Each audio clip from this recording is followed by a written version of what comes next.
खानाला कसा थोपणार, काय लढवावं हुंडणार, चिंतेत पंत सरदार. महाराज आपला जीव मोलाचा आहे, खानाची सेना अफाट आहे, त्याच्या समोर आपला टिकाव लागणं अवघड आहे. आपण कुठेतरी अज्ञातस्थळी निघून जावा.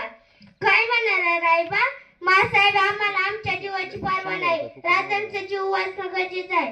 रायबा, शिवबा केवळ आमचा पुत्र नाही तर अवघ्या मराठी जनांचा स्वाभिमान आहे. या मातेने आपला पुत्र गमावला तरी बेहतरपणे बॅडपणे पळून जाऊन अवघ्या मराठी जनांचा स्वाभिमान गमावता कामा नये. अशा वाघिणीचा तो छावा, अशा वाघिणीचा तो छावा, गणी माना कसा ठेचावा, डोक्यात गणी मी कावा, बेटीचा धडला सांगावा.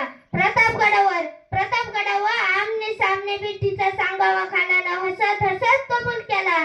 दिवस ठरला आणि ठरल्याप्रमाणे प्रतापगडच्या पायथ्याशी खान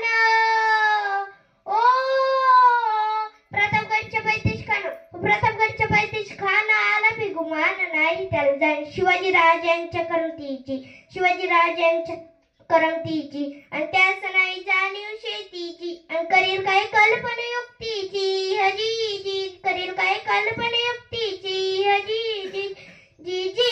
खानाच्या भेटीसाठी महाराजाने एक शानदार शामियाना उभारला होता. बेटीसाठी छान उभारीला, नक्षीदार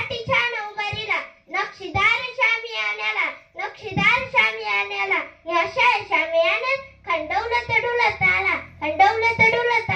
सैद बंड त्याच्या संगतीला, शिवबाच्या संगती माला. राजाला पाहून खान